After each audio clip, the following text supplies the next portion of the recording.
Olá, sejam muito bem-vindos. Senta aqui na mesa da mamãe. Aliás, não estamos na mesa, estamos dentro do carro hoje. Faz muito tempo que eu tô para gravar esse vídeo. E, inclusive, agora eu ando com o microfone dentro do carro já, porque deu um insight, deu um tempo. Eu consegui colocar algumas coisas em ordem na minha cabeça. Eu já vou gravar o vídeo, porque quanto mais a gente espera, pior fica. Muito prazer, meu nome é Violeta, eu sou uma terapeuta sistêmica, uma analista corporal também. E eu estou para gravar esse vídeo há muito tempo. Por quê? Como você viu aí na capa do vídeo, meu filho é gay, e agora? Eu sou uma terapeuta e se você assistir alguns vídeos do meu canal, ou se você veio pelo meu Instagram, me conhece de algum tempo, você sabe que eu tenho um posicionamento religioso forte, no sentido de eu sou cristã, sou evangélica, e é sabido, é notado, né? Todo mundo sabe, não é segredo para ninguém, que os evangélicos têm um posicionamento em relação à homossexualidade muito específico, ou seja, nós seguindo os princípios bíblicos, a gente entende que a homossexualidade ela foge daquilo que é o natural, daquilo que Deus espera, daquilo que Deus fez para o ser humano. Então a gente entende a homossexualidade como um pecado, beleza? Beleza. Inclusive lá no livro de Apocalipse, se você for ver, se você for ler, se você for procurar, é um dos versículos que dá embasamento para esse nosso posicionamento, né, dos cristãos em relação à homossexualidade, que eles não vão herdar o reino dos céus e blá blá blá, pipipi, popopó. Porém, falar sobre sexualidade não é simplesmente eu chegar e falar para você, ó, é certo ou é errado, é isso ou é aquilo. O ser humano por si só, ele já é bem complexo, ele tem muitas coisas dentro dele. A mente humana é algo assim, complexo. Não é tão simples eu chegar e dar uma regra para você e mandar você cumprir e ok, sua vida vai dar certo, é só seguir que vai dar certo. Não é assim que funciona, né?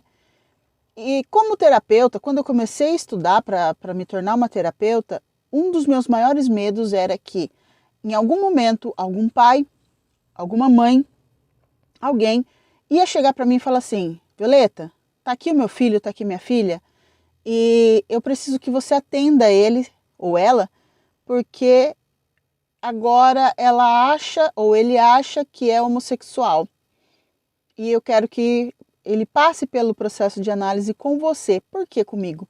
Porque como eu sou cristã, como eu sou evangélica, teoricamente eu divido da mesma fé e do mesmo pensamento a respeito da homossexualidade, muitas vezes o pai e a mãe, ele é levado para esse lado enganoso de achar que eu, como terapeuta cristã, eu vou mudar a cabeça do filho ou da filha, ou que eu vou conseguir explicar para o filho dele, né, ou para a filha desses pais, que a homossexualidade não é o melhor caminho a ser tomado, que ele não deve viver a homossexualidade.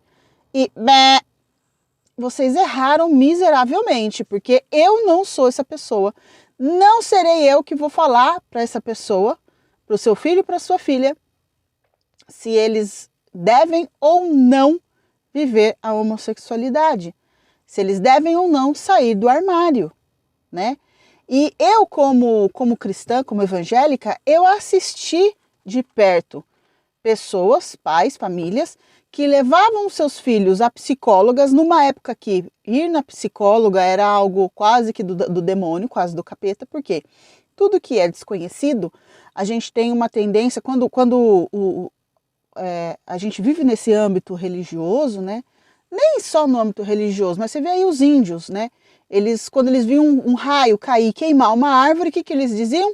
Ah, é o Deus do fogo que está bravo com a gente e queimou essa árvore, quando na verdade era só um fenômeno natural, que é o raio. E o ser humano ele tem essa predisposição, quando ele não conhece algo, quando ele não consegue explicar alguma coisa, ele parte para o sobrenatural. Ah, então já que não tem explicação, tá, no âmbito do sobrenatural. E eu assisti famílias que direcionaram seus filhos para psicólogas, teoricamente com princípios cristãos, com pensamentos cristãos, para que elas dessem jeito, vamos dizer assim, nos seus filhos que estavam querendo viver a homossexualidade. E deu errado. Eu já vi, uma vez eu escutei um caso absurdo, assim, eu era adolescente ainda, de um rapaz, ele dizia para mim assim, eu saí da casa de recuperação. Então, casa de recuperação, para mim, teoricamente, é de drogas, né? E aí, conversando com uma amiga, eu falei, escuta, você sabe se fulano, é verdade essa história que ele conta, que ele saiu de uma casa de recuperação? E ela disse, sim. Mas eu falei, ele era drogado em quê? Ela falou, não, era uma casa de recuperação para homossexuais. Olha o nível, né? E isso, sei lá, 20 e poucos anos atrás. Existiu, sim, esse momento do cristianismo. Hoje, só em igrejas muito tradicionais ou igrejas muito rígidas, muito religiosas, com muitas regras. E aí eu digo aqui, aí você deve estar pensando aí, né? Então, é aquela história, ou você como terapeuta vai me apoiar e vai dizer, olha, vive mesmo essa vida, você tem que ser feliz. Ou eu como terapeuta, eu tenho que falar para você, olha, não, você não faz isso porque você vai se dar mal na vida. Eu como terapeuta não estou aqui nem para falar para você ir para a homossexualidade, nem para dizer, não vai porque você vai ser condenado.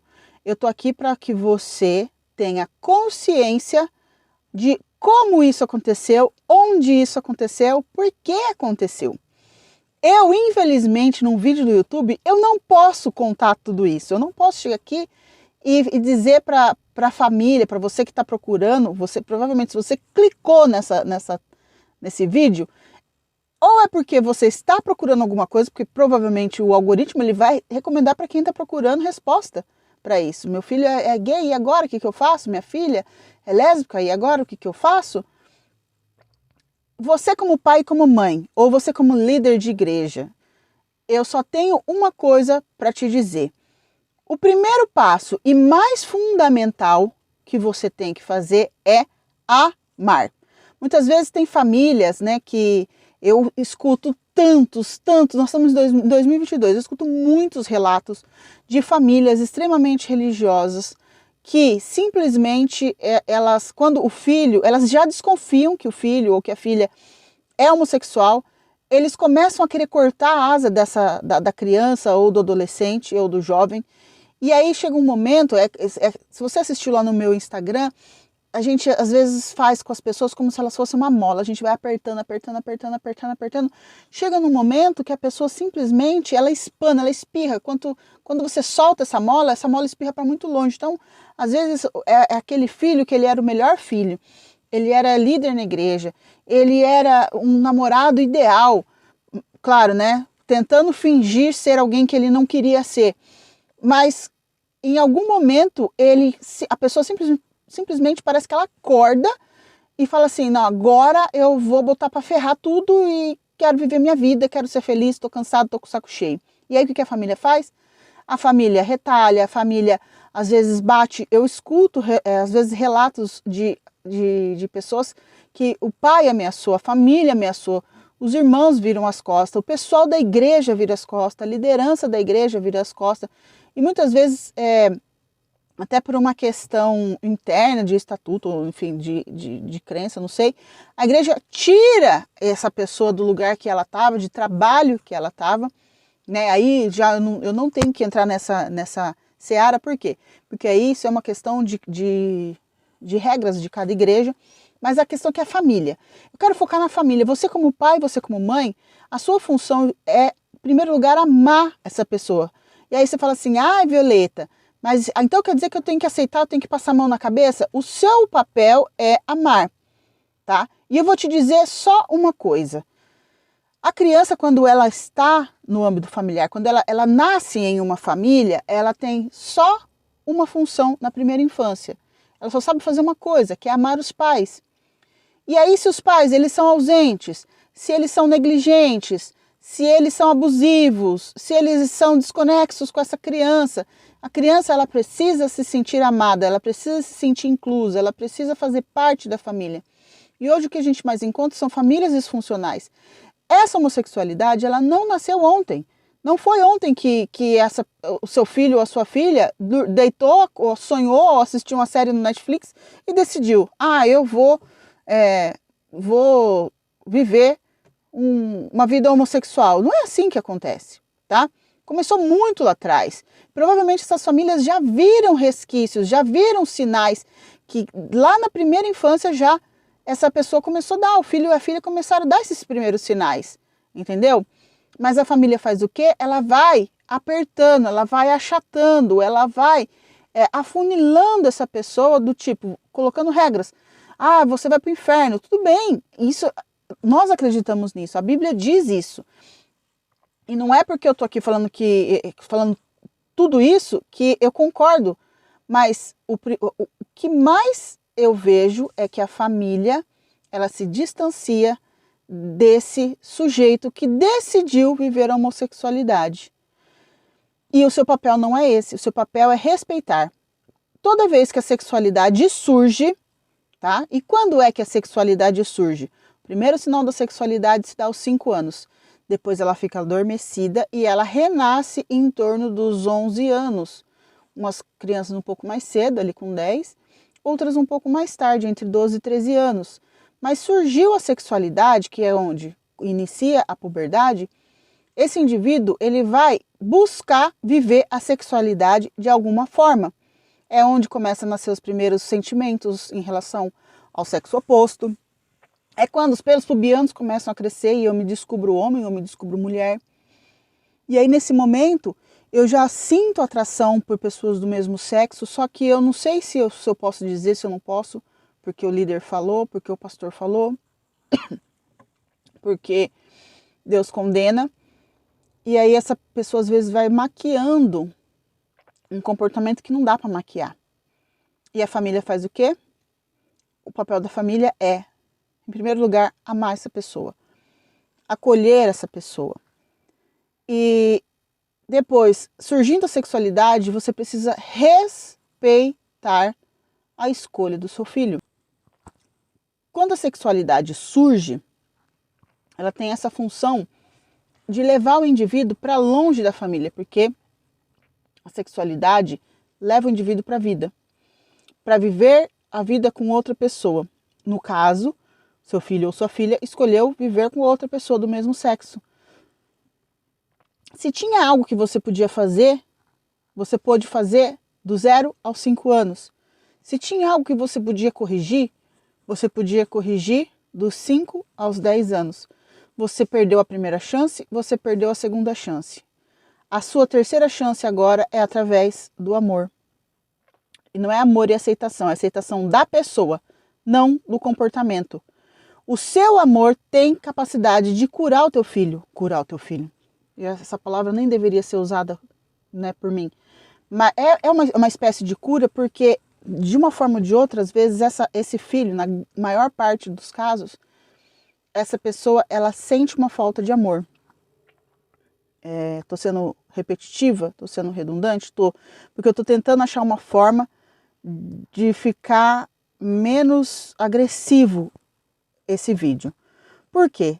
Como que nasce isso, Violeta? Onde que nasce? Como que eu sei onde que nasce? Eu não posso contar isso para você aqui num vídeo, tá?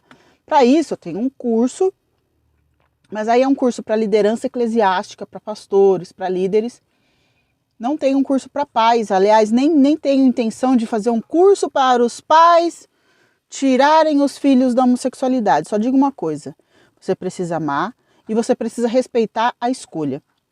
Se você tiver interesse em saber como que isso nasce, de onde que vem, claro, provavelmente você está nesse desespero, por quê? Porque a sua crença vai contra você aceitar o seu filho ou a sua filha vivendo a homossexualidade. Aí eu só falo isso dentro do curso, tá? Que chama Meu Ministério. Então, se você é cristão, você é cristã, se você é evangélica, se você é líder de igreja, eu convido você a fazer esse curso. Uma outra coisa que eu gostaria de comentar é que uma grande parte dessas pessoas que acabam indo para a homossexualidade, elas têm um histórico de abuso, de alguma forma, tá? Algum tipo de abuso. Abuso emocional, abuso físico e geralmente abuso sexual. E aí eu pergunto para você, você como pai, você como mãe dessa pessoa, desse adolescente, desse jovem, do seu filho, que se identifica agora como homossexual. Faz uma retrospectiva. Existe uma história de abuso na caminhada do seu filho? Se a resposta é sim, eu pergunto de novo para você, aonde você estava? O que você fez no momento do abuso? Uma coisa que você precisa entender é que nós, como pais, muitas vezes não vamos conseguir livrar os nossos filhos de traumas. É claro que um abuso, se você fizer qualquer um dos meus cursos, você vai entender por que uma criança ela se expõe a um abuso, ou por que ela está predisposta a sofrer um abuso. Mas, como pais, nós não conseguimos livrar os nossos filhos de todos os traumas. Mas como pais, nós conseguimos sim dar um destino para esse abuso. E muitas vezes, nos casos de pessoas que vão para a homossexualidade, que querem viver a homossexualidade, o maior problema delas é o destino que deram para o abuso que essa pessoa sofreu. Tá? É muito, muito raro eu escutar uma história, um caso de alguém que chega para mim e fala, Violeta, eu nunca fui abusado. Eu nunca fui abusada. Quer dizer, eu tenho um caso que eu atendi e não tinha um abuso real, mas tinha um abuso presumido. Ah, Violeta, eu não sei o que você está falando de abuso real e presumido. Eu não posso falar isso aqui também. Não vou falar no YouTube. Por quê? Porque o YouTube ele é cheio de regras, ele é cheio de militância. E eu não estou aqui para tacar o pau nos homossexuais. Pelo contrário.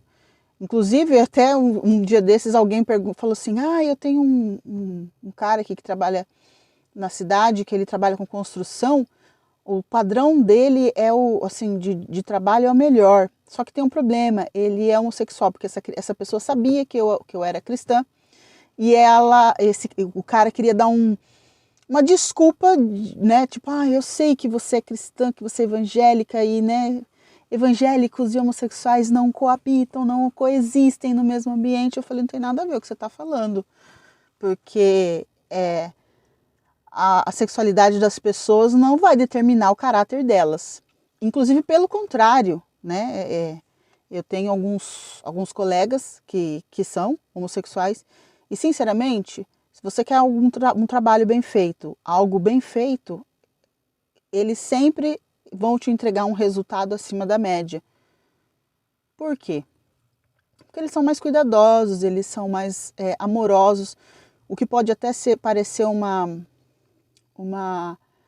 efeito rebote, porque geralmente a criança, quando ela não é cuidada, quando ela não é amada, quando ela não é respeitada, quando ela não é vista, quando ela não tem justiça dos pais ou daqueles que deveriam cuidar delas, eles acabam se expondo a esses abusos ou ao abuso sexual, algumas vezes, e acabam desenvolvendo a homossexualidade. Só que como a família muitas vezes ela não está atenta ou ela não tem conhecimento para lidar com aquilo ali, culmina nesse momento onde eu, Violeta, terapeuta, entro na jogada. Por quê? Porque a família quer que o filho passe por mim para que eu mude a cabeça do filho. Para que eu mostre para essa criatura que ela, além de ir para o inferno, tem problemas na cabeça. Não é bem assim que a banda toca, tá, gente? Não é bem assim. O lugar de resgate de cura é dentro do lar. É o pai e a mãe amando essa pessoa, amando o filho, acolhendo esse filho, trazendo para perto e dizendo, olha, a gente está aqui. Porque, sinceramente, o seu filho e a sua filha, como homossexual, ele não vai receber só essa discriminação da família. ele vai receber a discriminação da sociedade. Hoje está bem mais simples, hoje está bem mais fácil, as pessoas aceitam muito mais, né? Tem leis que criminalizam a homofobia, mas não tem como. Ele ainda vai sofrer alguns outros traumas, que são empilhamentos, sabe? Quando você abre a porta, quando uma criança abre a porta para um abuso, e esse abuso, ou para um trauma, e esse abuso ele não é tratado, ele não é enfrentado pela família, pelo pai, pela mãe, o que acontece? Essa criança acaba empilhando, repetindo outras coisas que vão empilhando esses traumas e só vai solidificando aquilo que ela já tinha na cabeça. Eu estou tentando falar de uma forma aqui que não vai complicar para o meu lado. Mas enfim, vocês entenderam, né? Primeiro lugar, respeito. Segundo lugar, amor. E aí, respeite a decisão do seu filho e da sua filha. Se, então, eles vão viver homossexualidade durante um tempo e depois volta, mãe, não era isso que eu queria, eu achei que eu estava confuso. Você precisa ter respeito e amor para entender que o seu filho agora, ele já é adulto, ele já é grande, ele já vai decidir. Quando é criança, não, é sua responsabilidade. Mas quando a sexualidade surge, ali perto no começo da adolescência para frente, você precisa aprender a amar e a respeitar o teu filho, em primeiro lugar. E se você quiser saber por que aconteceu, te espero no curso. Deve ter o link aqui embaixo, tá? Dá um like. Se você conhece um pai ou uma mãe que está desesperado, manda para esse pai, para essa mãe, esse vídeo. Se ele te ajudou, beleza? Se não te ajudou, fala também que, ó, beleza, não tem nada a ver com o que você está falando. Quero saber o seu posicionamento, porque para mim é muito simples eu chegar aqui e falar, eu sou uma terapeuta que passo por isso de vez em quando. Hora ou outra, um pai ou uma mãe vem me fazer perguntas, ou um líder vem me fazer perguntas, vem querer enquadrar os filhos, e essa é a resposta que eu dou para eles, né? Eu não vou simplesmente colocar o seu filho aqui na terapia, aceitar o seu filho na minha terapia, sem que você entenda o que está acontecendo. Eu sempre falo, quando se trata de adolescentes, crianças e adolescentes, eu não atendo, eu não quero atender, prefiro não atender. Eu converso com vários adolescentes, mas eu prefiro não atender, prefiro atender os pais, porque o maior problema está nos pais, não está nos filhos. Entenderam? Um beijo, um abraço, espero vocês no próximo vídeo. Tchau.